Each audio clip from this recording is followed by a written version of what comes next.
Yeah, my kid.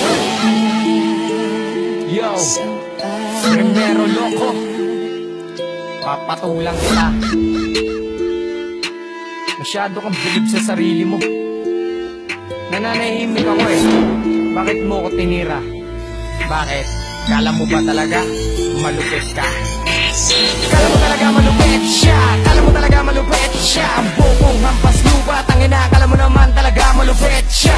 Matagal na kitang binoon. Di ba alam mo yun? Binura ko ang pangalan mo kasabay ng masamang panahon. Bakit bigla kang bumalik? Bakit gusto mong bumalik? Para ba makatikim ka ng respeto? Tangina dyan, matagal ka nang sabi. Oh, kahit kailan hindi mo nakamit ang respeto ng tao. Alam mo kung bakit nagtiwala sila. Tapos pinaasa mo, diba? Gumuho ang pangarap mo. Tapos sinama mo yung kanila. Kala mo talaga malupit siya. Kala mo talaga malupit siya. Ang bukong hampas lupa. Tangina, kala mo naman talaga malupit siya. Ulol ka. Kahit kailan ang pangalan ko hindi mo na mabubura.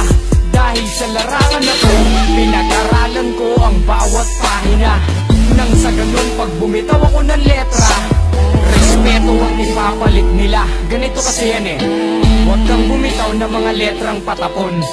Isabay mo yung kanta mo sa ganda ng panahon. Hindi yung puro kayabangan ng mga binibitaw. Alam mo naman na talagang ikaw. Alam mo naman na talaga na malupit ka. Eto mga bara kung hinagupit ka. Tangin na kasi, bakit ba kasi bumalik ka? Tapos nanira ka pa. Kala mo talaga malupit siya.